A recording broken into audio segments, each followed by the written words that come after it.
continue growing my business. I know that I have an amazing product to offer, and I want to make sure that, I continue to grow at a certain rate. But at the same time, I don't want any of my current clients or future clients to suffer from the growing pains. There comes a point in time where you don't have enough time or energy or just creativity to service, several clients at once. Welcome to the Small But Mighty Agency podcast. If you're a creative consultant or agency owner who wants to know what the roller coaster ride really looks like to grow your business from one to many, you're in the right place. My guest and I pull back the curtains on the realities of growing and running agencies of different sizes and what it takes to build a team. And if you're anything like me, you want more than the highlight reel. You want to learn from the mistakes of others so that you can stop short of making the same mistakes. I'm your host, Audrey Joy Kwan. I spend my days as a coach and consultant to multiple 6- and 7-figure agency owners. For the last 7 years, I've been behind the scenes helping people grow, lead, and operate small but mighty agencies. Here at the Small But Mighty Agency podcast, we'll uncover what works and, equally as important, what didn't work to get these business owners to where they are today. If you're a service-based solopreneur bumping up against capacity, what might feel scary but necessary is to deprioritize business building activities like marketing and visibility for business stabilizing activities like systems, process improvements, and building your team. If onboarding 2 more clients in your business with the current structure you have now creates anxiety about servicing them with excellence, it's time to look at your operations and team. Seymour was a solopreneur who started her digital marketing business 4 years ago. Over the past 4 years, she's gone from wondering how to get her next client to now bumping into a capacity challenge. This year, she's decided to put her clients first by focusing on business stabilizing activities like systems, processes, and team to better serve her current and future clients.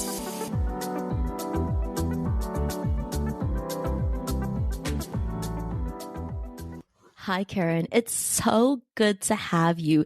Can you tell us about who you are and what your agency does? I am Karen Seymour.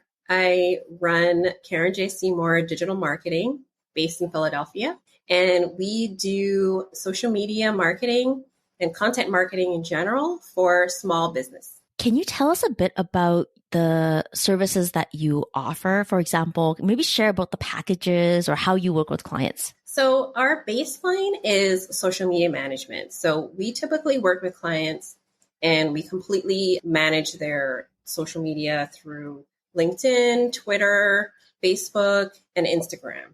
We haven't really delved into TikTok, but that is a possibility in the future. And in addition to that, we help with email marketing as needed and blog writing as well. And how did you start your business? So I started my business in 2017, and I had a whole other life before I started this business. I was a project manager and a consultant for an environmental consulting company. And I wanted to make a change, and I wasn't sure what direction I wanted to go in. Like a typical 30-something-year-old, I wasn't sure if I was too old to even change, or whether I should just play it safe and stay with the business that I was already at. But I had some downtime due to a medical thing. So I started taking classes in marketing, and I really enjoyed how marketing was a combination of science and psychology and creativity all brought together. And it was something that I needed in my life. I needed to do it. And so, like a completely crazy person, I decided to open my own business. I wanted to create an agency and create a business that pursued marketing and used marketing as a tool for smaller businesses to be able to connect with their audiences. To me, the purpose of social, the whole reason behind having social media is the ability to be able to connect with other people.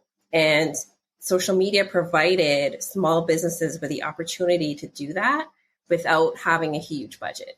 And it was really intriguing to me. And I really wanted to get involved and see how I could help other small businesses, really be successful and grow. How do clients work with you? And we've talked about dollars for hours before. Can you share your thoughts on that? So I would 100% recommend not selling your businesses by hours.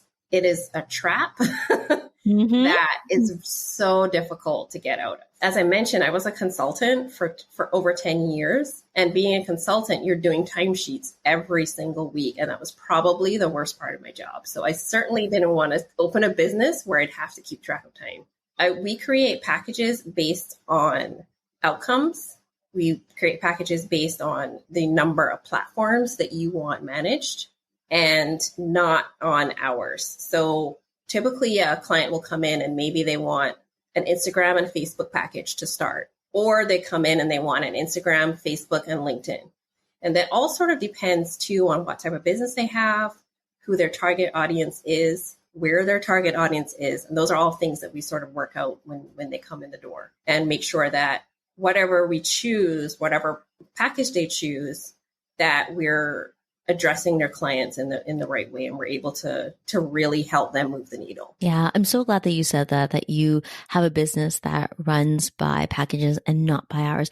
I am curious though, when you first started the business, was that a learning curve for you, or had you come into it knowing that, hey, like I know that the whole hours thing is never going to work for me. I don't want to get into it. Well, I knew I never wanted to do timesheets ever again. Like, once you start with timesheets, you realize either you love timesheets or you hate timesheets. And I guess I fell on the hate timesheets. But I also found that it wasn't effective when it comes to this particular type of industry. And that's because when it comes to marketing and when it comes to writing content and creating content for a business, you have to leave room for a little bit of creativity. You have to leave room for research, and actually, being creative is not as simple as when you're just a straight one-on-one consultant. There's a lot of extra work that goes on in the background that you can't necessarily account for in an hourly basis. Unfortunately, too, for me, I am very much a learning person. Like I love to learn. I'm always doing a webinar or studying something or taking a class. And that was one of the things that I learned very early, is to not charge by the hour. I know that you've been in business since 2017, right? Yes. So 3 years, 4 years actually now, it's 2021. Yeah. Can you share what your business looked like 4 years ago and what it looks like now? So 4 years ago, when I started with no clients and no prospects. I absolutely started from zero. And I have to say, it was one of those things where I got a lot of encouragement from my husband, who's also in sales, who encouraged me to actually put myself out there more. I think, especially for an introvert like myself, you open a business and you're like, I build a website. And mind you, I built my website by myself too. That's one of those things. You start a business and you're doing all the things yourself. So P.S. I know how to do a WordPress website. And you build this website and you're like, surely somebody will just see my website and come to me. And that's really not true. It's just part of all of the things you need to do to grow your business. It's just the same as how social media marketing is part of what you need to do to grow your business. So that first year was a very, very steep learning curve for me, where I started to learn what my own voice was, learn how to create a business that reflected my own values, learn how to talk about what I do and share my business without feeling salesy or feeling weird and awkward. And really, get out there and connect with other people and other entrepreneurs. Now, flash forward 4 years later, what does your business look like now? 4 years later, I have somebody else do my website. 4 years later, we have right now, several clients we cover. I mean, when we first started, it was just social. We added content marketing as part of our packages because, it sort of worked hand in hand with working with our clients. I have a couple of really awesome people that work for me. I'm not doing everything on my own like I was in the beginning, where I was the receptionist and the janitor and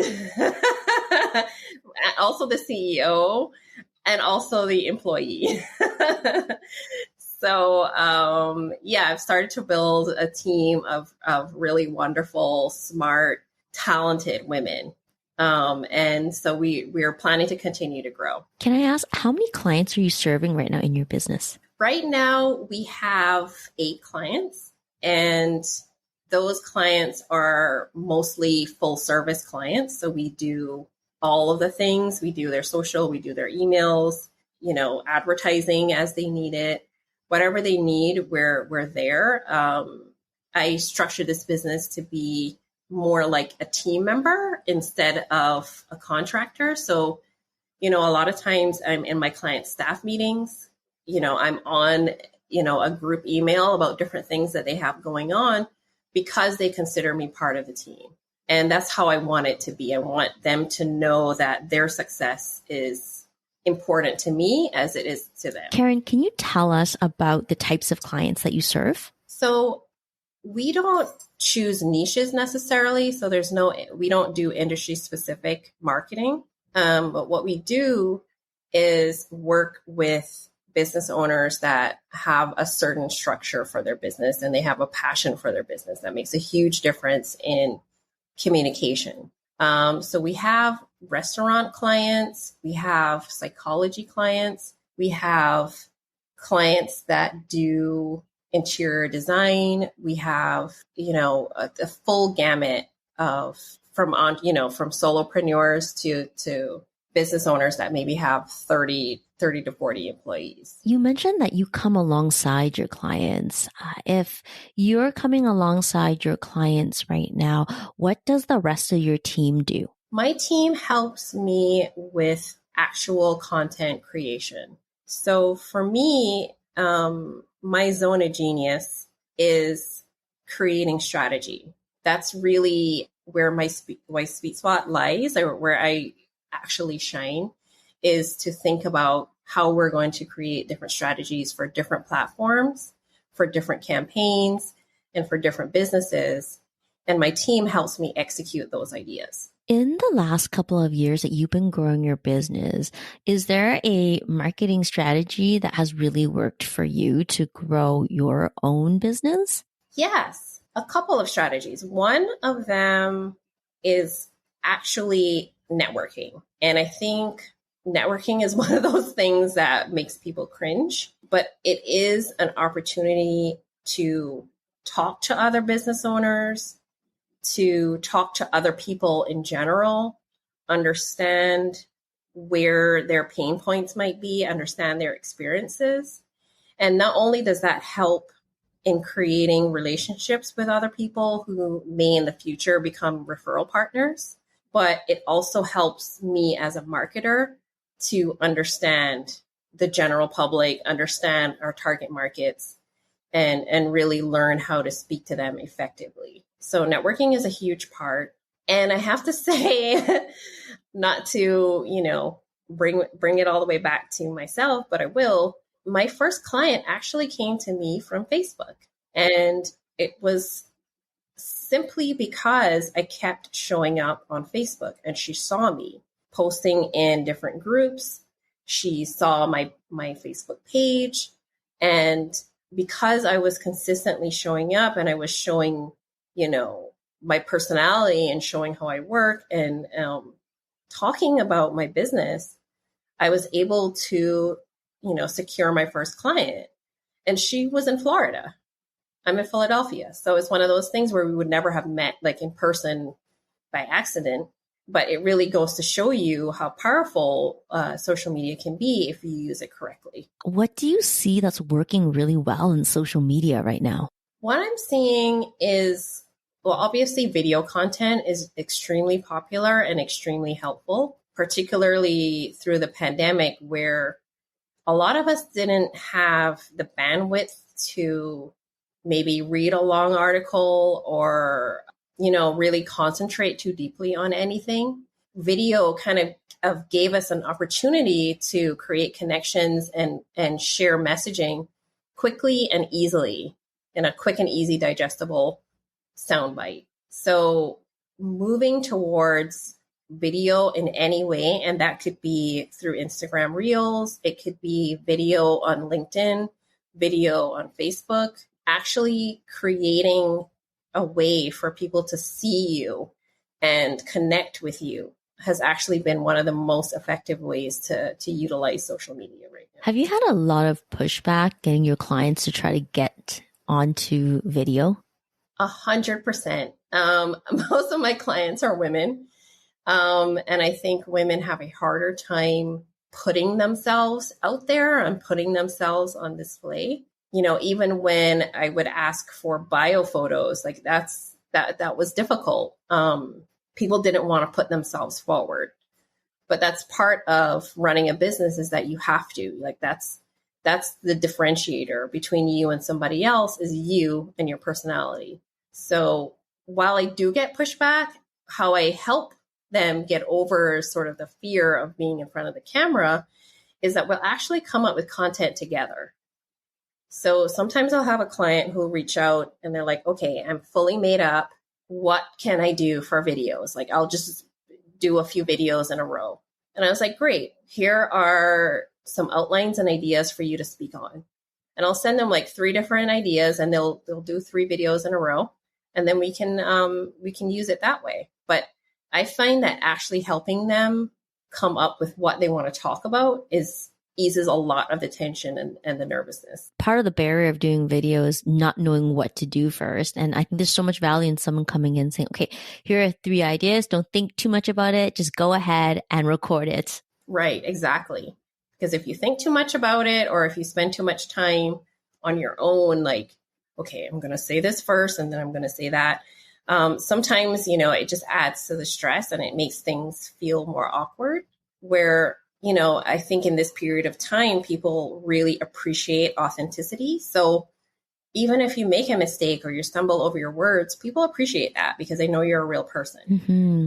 Is there anything that you're seeing in social media right now that was potentially working a year ago, but isn't working anymore now? I think one of the things was, and I've always hated this trend, but there was a trend of a follow, unfollow on Instagram. People are still doing that. I have clients that ask about it. It's really terrible. Like, it's an easy way to grow your followers if numbers are the only thing that you're interested in. However, for me, if we're going to be on social, the whole reason is to connect with people who are genuinely interested in what you have to say, and genuinely interested potentially in connecting with you and buying a product from you or buying a service from you. So, I think placing an emphasis more on actually creating better connections with people and putting your time there instead of trying to get your numbers up, that makes more of a difference. I'm curious about the concept of follow, unfollow. I think I know what that is. It's the tactic of following people, say on Instagram, and the purpose of following them is so they follow you back. And then once they follow you back, you unfollow. Is that what follow, unfollow is? Yes. Yeah. So you wait for somebody to follow you back, and, you don't know who this person is at all. You don't know what they're interested in. It's just a matter of getting those vanity metrics up, and, vanity metrics are the follows, but they're never, ever going to buy from you. They're not going to come to your website. They're not going to refer you to somebody because they're not your target market at all. And most people find it annoying, to be quite honest. Right. I love the words vanity metrics. Can we plug into that a bit more? When you work with your clients, how do you measure success on social media, and how do you communicate to your clients what vanity metrics are? So every month I meet with clients and we go over the month prior. We look at analytics. We talk about what posts are performing well. and what posts maybe are not, and, how we can adjust our strategy based on those analytics. In my mind, vanity metrics are follower count. And that was something that was sort of drilled into our heads when we first started on social was, oh, you have to get more followers. You just have to get, and you do anything to get more followers. But really and truly, especially in a business environment, more followers does not mean more money. It doesn't mean more sales. It doesn't mean more anything really. So it just looks nice. It looks nice to another person. Maybe it looks nice to your competitor that you have, 9,000 followers. But at the end of the day, what we're really looking for, particularly with our clients, is engagement. Like, how are they saving the posts that we're putting out? Are they sharing those posts? Are they commenting and liking? Those factors matter more because, we know that we're grabbing their attention. Anybody can follow. It doesn't take much time. It doesn't take any effort to follow an account, but to have people actually engage with what you're putting out, that makes a huge difference. That means they're actually paying attention and they know who you are. Before we get back to the episode, I want to invite you to the free Strategic Connections Roundtable, where creatives, consultants, and service-based business owners can meet new business connections without the awkwardness of traditional networking. It's a curated experience where the group fit is curated so that connections and conversations thrive. That means that every month, a Strategic Connections Roundtable will bring together a group of service-based business owners in similar stages of business who can benefit from knowing each other so that you can make connections easier, share what your business offers, discover new resources, and have an opportunity to mastermind a challenge. Save your free seat at audreyjoyquan.com/strategic-connections-roundtable. Above all, I care about genuine connections and authentic relationships in business. If that's you, check out the Roundtable and curated networking experience today. You can get all the details and onto the free invite list over at audreyjoyquan.com/strategic-connections-roundtable, or click on the link in the show notes right there in your podcast app. Back to the show. Karen, what are you doing right now to grow your business? Right now, I am doing actually a lot of Facebook. I spend a lot of actual personal time on Facebook, connecting with people who are peers and people who are business owners that, maybe I want to work with them in the future, or maybe, I just want to make sure that we are creating a relationship. I think it's really important as business owners to spend time on LinkedIn, just because really and truly, especially if you're a B2B company, it is one of the best ways to create sales and to actually get referral traffic. So for me, actually posting, spending time on LinkedIn, and particularly commenting on other people's posts really makes a huge difference. I know that you're in growth mode right now, and anytime we are bumping up against capacity challenges, there are specific pain points. What are some of your pain points? Sure. So one thing that there are many things that people don't teach you about business ownership unless you've been to business school. And one of those things is actually how to scale, and how to scale in a way that makes sense for you and your particular business and your particular industry. So one of the pain points that I'm facing right now is actually learning how to scale correctly, how to bring on more talent and bring on more team members in a way that benefits me, that grows my business, and also benefits them. I want to work with people who are excited about social media marketing and content strategy, as excited as I am about it. So learning how to do that and, manage the business on a financial level is one of those things that can be a little bit painful as you start to grow. Speaking of scaling, for small service-based businesses that are owner-operated, we're not talking about rapid scaling. What we're really talking about is finding balance between serving current clients and creating capacity to serve more clients. What are your thoughts on that? I want to continue growing my business. I know that I have an amazing product to offer, and I want to make sure that, I continue to grow at a certain rate. But at the same time, I don't want any of my current clients or future clients to suffer from the growing pains. There comes a point in time where you don't have enough time or energy or just creativity to service, several clients at once. And when you reach that point, it comes down to, do you want to stay at the size that you're at and like really focus in on the clients that you have? Or do you want to continue growing and add more clients, but also make sure that your customer service is A1 and top of the line? So for me, because I want to make sure that my customer experience is amazing and that, we're accessible to whenever they have questions, online marketing is one of those things that never closes. There's always something happening. There's always a potential for a last minute idea or something that they want to go out. I want to be available for that, but I can't be available all the time to everybody. So it's one of those things where, you kind of have to make a decision on what do you need help with, who's going to help you with it, and how you're going to manage that. It really is about sustainable growth. And that means having the right systems, processes, and people in place to serve our clients with excellence while having that CEO hat on and strategically looking at how to serve more people without burning out. Right.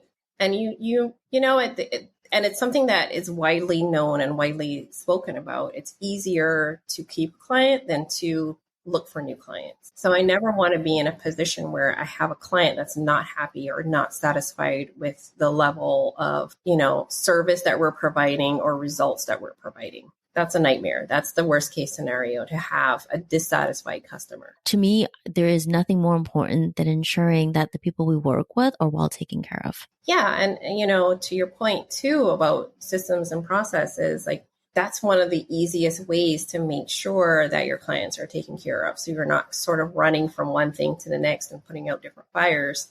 If you have a good system in place and you have processes in place, hopefully you don't have those fires.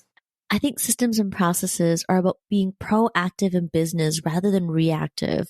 When you're reactive, you're the firefighter in your business and you don't have time to do the important work because you're so focused on doing only what is right in front of you.